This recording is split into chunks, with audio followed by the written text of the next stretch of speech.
A videoaula de hoje é a segunda parte do capítulo 6 do módulo 2 de Língua Portuguesa, origens e aspectos semânticos, as relações de sentido entre as palavras.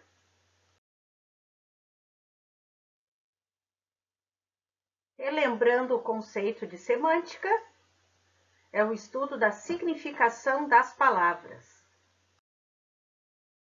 O campo semântico são as possibilidades de significação de uma palavra ou de um conjunto de palavras, dependendo do contexto em que ela se encontra e dos interlocutores envolvidos nesse processo.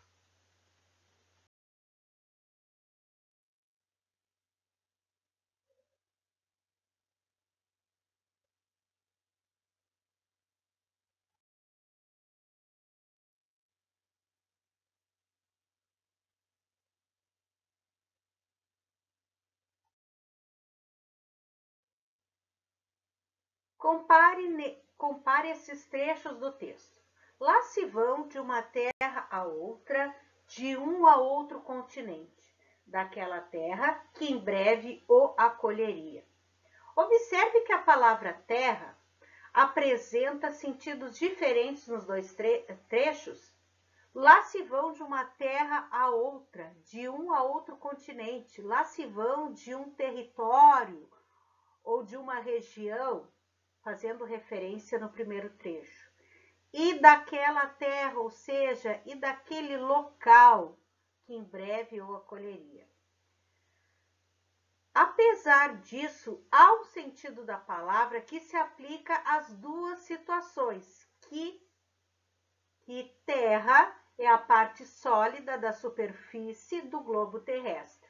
Só que nesses dois trechos elas estão inseridas em contextos diferentes, por isso que elas estão com significados diferentes. Quando uma palavra tem mais de um sentido, dizemos que ela é polissêmica.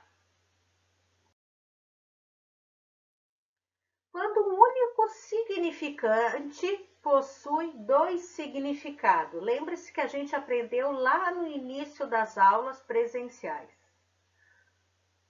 A palavra, ela vai ter sempre o mesmo significante, vai ser sempre escrita, né? E vai ter a mesma sonoridade sempre, mas ela pode apresentar significados diferentes, dependendo da interpretação de cada um.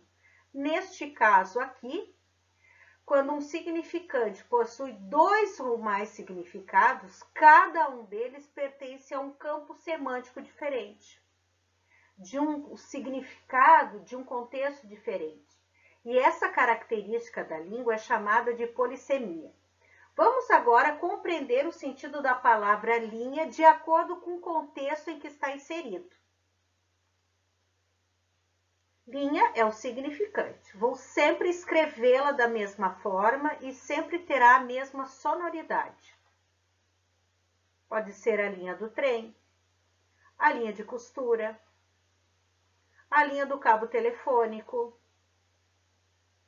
e um diálogo entre mãe e filho. Guri, entra na linha. Polissemia portanto, a propriedade que algumas palavras têm de assumir vários significados. E a polissemia e os provérbios?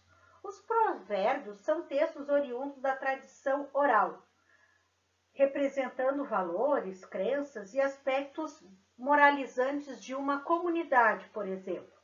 A polissemia é extremamente explorada nesse tipo de gênero textual, pois uma palavra incorpora sentidos diversos, constituindo o sentido figurado, o sentido conotativo, aquele sentido que não é o real da palavra. Coloquei aqui alguns provérbios, onde eu faço as seguintes perguntas. O diabo não é tão feio quanto se pinta. Barata sabida não atravessa galinheiro. Bom, primeira coisa, qual é o significado, ou seja, o sentido denotativo, o significado real dos termos que está em destaque? Diabo, pinta, barata e galinheiro. Bom, o termo diabo significa, segundo algumas crenças, espírito maligno, anjo rebelde. A forma verbal pintar refere-se ao ato de representar por traços, cores, o ato de pintar. Barata designa um inseto. E galinheiro no meio cercado onde são guardadas as galinhas. Porém, essas palavras estão no sentido denotativo, não no sentido real da palavra que eu vou lá no dicionário e acho o significado, num sentido figurado. Quais os sentidos que essas palavras expressam nesse contexto? No primeiro, o diabo não é tão feio quanto se pinta. Esse provérbio significa que determinada situação não é tão grave quanto parece. O termo diabo passa a designar, portanto, fato, acontecimento, experiência. E o verbo pintar passa a significar parecer, aparentar. Vocês já devem ter escutado dos mais antigos esse provérbio: o diabo não é tão feio quanto se pinta. O segundo provérbio, barata sabida não atravessa galinheiro, quer dizer que pessoas espertas ficam longe do perigo, de confusão, de situações ruins, de conflitos. Portanto, barata passa a referir-se ao ser humano e galinheiro denomina a situação perigosa, o conflito.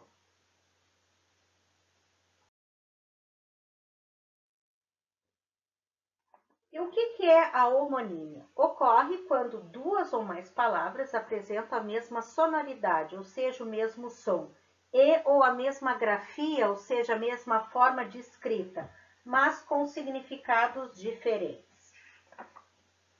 Quando as palavras têm o mesmo som, nós chamamos de homonímia homófona, como ilustra essa tirinha aqui, do Cascão e da Mônica.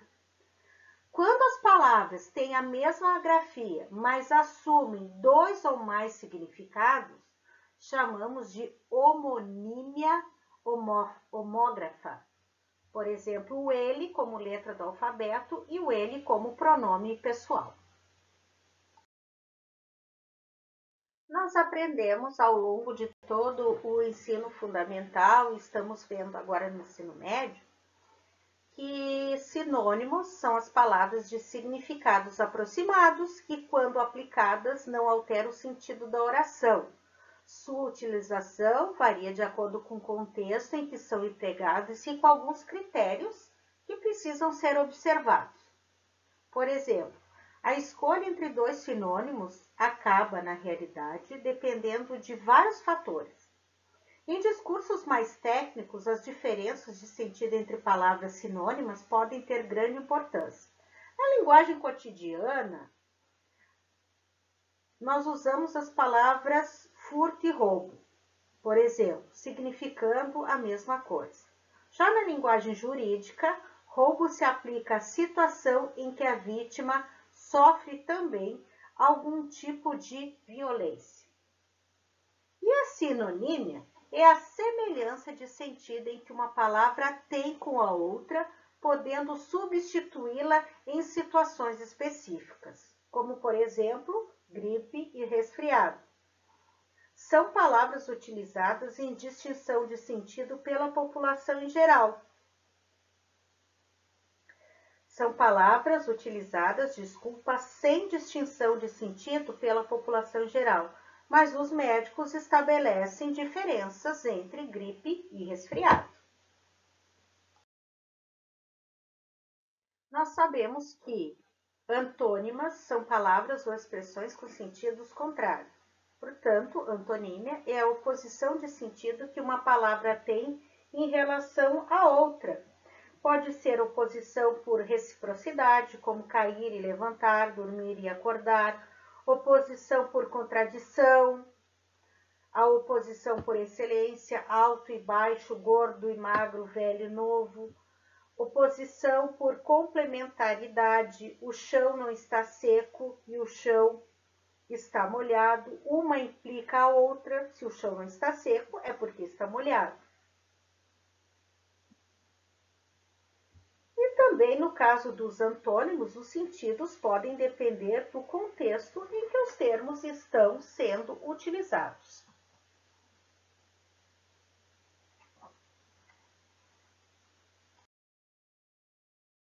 Essa é a primeira questão do livro de vocês, depois do estudo desses conceitos que nós vimos agora, esses aspectos semânticos das palavras que envolvem polissemia, homonímia, sinonímia e antonímia. Dependendo da forma de leitura, o texto desta placa propicia interpretações diferentes. Primeira pergunta: quais são essas interpretações? Família muda vende tudo. Bom, a primeira interpretação é que uma família muda. Ou seja, que não tem a habilidade de se expressar verbalmente, vende todos os seus pertences. A outra interpretação, muito provavelmente aqui condiz com a realidade, é que uma família está prestes a se mudar de casa e, por isso, está vendendo os seus pertences. Bom, essas são as duas formas de interpretações em relação a esta placa. Como o problema ocorrido na placa reflete a necessidade de saber expressar-se bem e corretamente, bem e adequadamente. A placa provavelmente ela tem o intuito de informar que a família tinha a intenção de vender seus pertences, só que com a ambiguidade da frase, ou seja, além do humor gerado nessa frase, há uma falha de comunicação pretendida. O que é ambiguidade? É a duplicidade de sentidos que uma palavra pode ter. Terceira pergunta. Propõe uma reformulação da frase da placa que elimine esse duplo sentido e explique sua alteração. Por exemplo, eu posso utilizar a seguinte frase: família se muda e vende tudo. E tirar a ambiguidade e esse sentido de humor gerado na placa família muda, vende tudo.